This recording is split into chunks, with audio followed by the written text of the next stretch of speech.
Good evening. Welcome to Indigo Tarot Odyssey. Today I am trying something new because I received a new deck of tarot cards last night and they were so beautiful and I thought this would be a nice thing. It is the Tarot of Sexual Magic. So it was really neat. The artwork was very beautiful. And the ideas that I read in the book and stuff about, just to treat your partner, to how to treat them and cherish them for, the wonderful, great people they are, that like anything where you put your attention and your affection, those are the things that will thrive. And these were lovely little reminders, always take the time to make things beautiful and shower things with your attention and love. There's nothing like having someone's undivided attention, and usually the time that we do have that is when you are having your sexy time together, and you hopefully have each other's undivided attention because it would be rather insulting if you didn't. So what we're going to do is, this is a general read for the first week of September, for what you feel like you can sort of spice up your love life, and reminders to make things, in the highest echelon of interactions by just being completely present. I've discussed this with a lot of people, and the thing that they find most sexy from a mate and a person is when they have their undivided attention and they feel like they are the only person in the world. Like if that person they were with had the choice of anybody else, they would choose you. That makes somebody feel so special, and it's not hard to do. It's just giving them your undivided attention. So what we're going to do is we're going to start over on the left with the Adventurine. If you want to choose the first one, the second one is going to be the Selenite Wand, and the third one is the, I'm standing up, the third Smooth Calcite. So I'm going to start on the left. It's so funny, I already did 3 other reads and I had technical difficulties, one with sound and another with visuals. So now I'm an expert at how to do this. And if this comes out screwy, I'm moving house and I'm going to Norway and I'm going to live in the fjords in a boat because I've had it. Okay, so this is the 5 of Swords. I love this because look how flirty and fun everything looks. And I love that they put their weapons down the table. She's got a sword or a dagger on the table, and they have little vase of purple flowers, which he probably brought over to be romantic with. And I love this because it's in the book, this connotates letting go of all feelings of having flaws or perceived flaws, because that is not a romantic thing, to engage with somebody and have them take their clothes off and tell them everything that they think is wrong with themselves or you. That is ridiculous. And yet a lot of people do it. They'll be like, oh, my rear is too big, my rear is too small, this is blah, blah, blah, blah, blah, blah.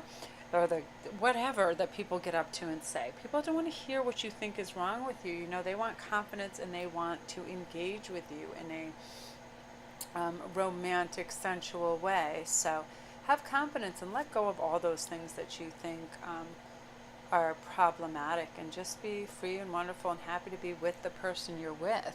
And the Oracle card, don't you love? I love the fun flirtiness of that card too. And this is Embrace the Masculine. And I love this because this speaks to me on the level of, if you're sort of a dormouse or quiet or whatever, embracing that testosterone that says, I really like this, I'd like to go do this, let's try this, being forward, honest, not aggressive, but just being like, hey, it'd be really great if we tried this and that, because what is that saying, that closed mouths don't get fed? If somebody doesn't know what you like and vice versa, how can you make events like that special? So yes, speak up and communicate. So if you chose that, that is looking good in that area. Okay, let's see what the next one is. It's weird to be doing standing. Oh, I love the artwork in this. And this is the 2 of Wands. And in the book, this was discussing how share a very languid, lovely, sensual meal with your mate.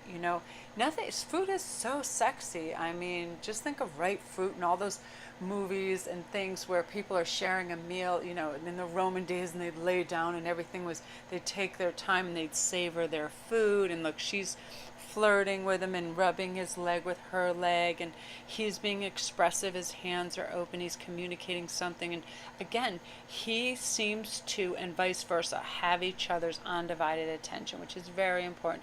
Nobody's picking up a cell phone and checking the sports, whatever, the sports numbers, or they're not checking the stock market. She's not checking to see how many people are liking her Instagram page. It is just about one another in this, and that's what it should be.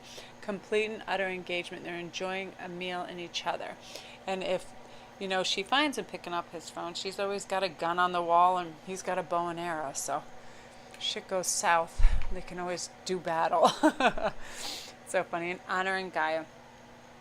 And this speaks to me, and for me, Mother Earth and the Nordic lore too, of everybody praying to Gaia when they wanted to conceive children, and just Mother Earth. And look, there you see her in the tree, and she is giving that life-giving blood, the water, the magic, and the bird is up on the tree, and the moon is out, and there's a full moon this evening. I can hear the crickets chirping like crazy in my house, and that's still with the air conditioning going on. So just honoring her, honor Mother Earth and our spirits and the things that give us all these lovely everythings that we can encounter, all this magic, someone smiling at us, someone cherishing us, good food to eat like they're having at the table back there, and companionship, because that's amazing.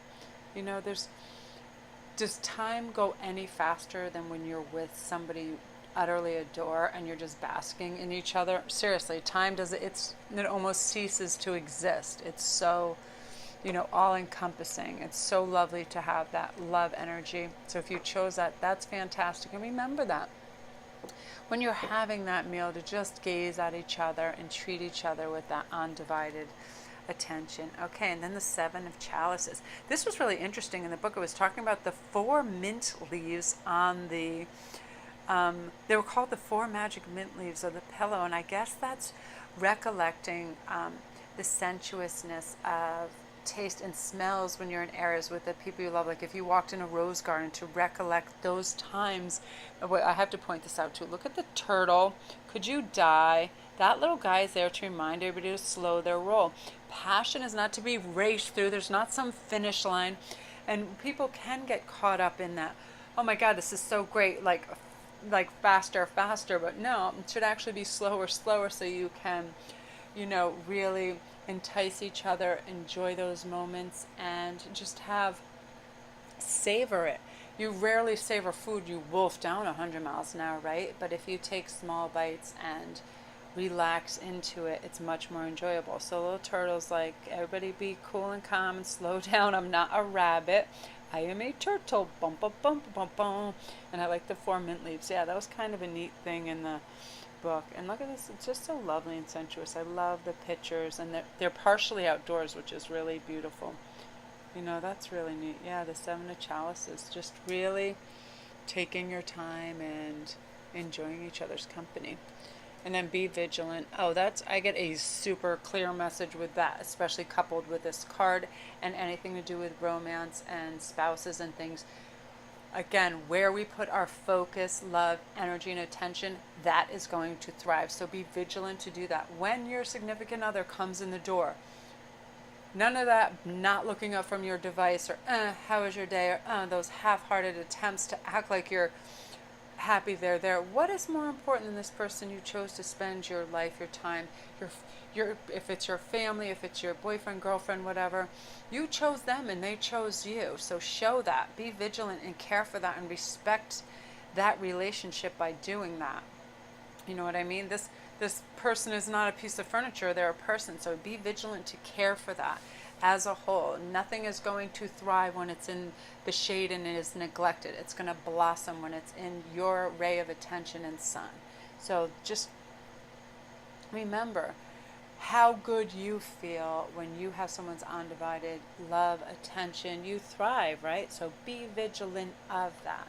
So if you chose that, that is fantastic. So Aren't these great? I can't wait to do. I think what I'm going to do is a weekly read with each of them because, we can do little love reminders because that's one of the things that can fall by the wayside when people feel tired or they feel like they just clean their house. They're like, oh yeah, I feel real sexy now.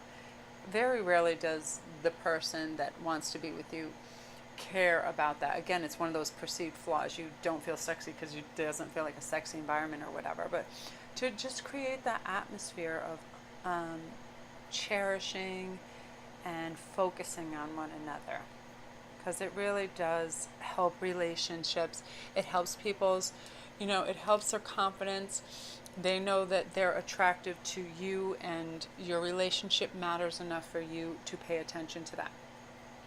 So I hope you enjoyed the tarot sexual magic, and I love how a couple of them have weapons on the wall. I can't wait to go through this deck and do more readings with this because it's a lot of fun.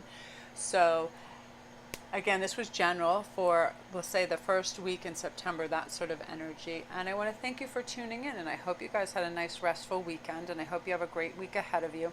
And I will probably post some more things tomorrow. So remember, if this resonated with you, to like and subscribe. And also, if you have any comments, I would really love to hear from you. I got my first comment today, and I was so happy because it's so nice to get some feedback. It's like I'm here for you guys, and I like all the interaction.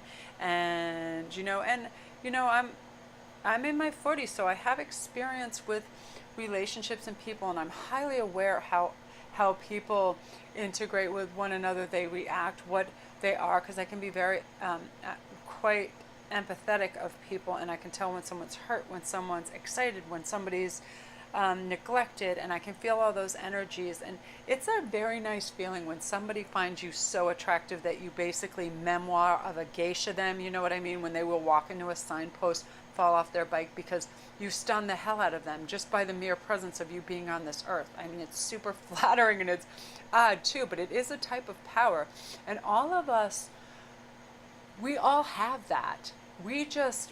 It can be latent, or people just haven't manifested it yet. And it doesn't mean it doesn't come from like absolute stunners, 6'1" models, any of that thing. It's not. It's your mere presence to them and your absolute focus on them for that moment and whatever. And I call it glamoring them.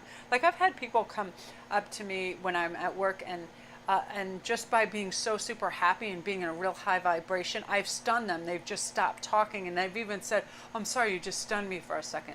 Because they're not used to somebody just giving them their undivided attention with a smile, authentically happy to see them. It freaks people out because it's a rarity, you know what I mean? So be that rarity and give the people that you love your undivided attention, because we all need snuggling and loving and kindness and all those things. So I will talk to you tomorrow. Have a good evening and enjoy the full moon.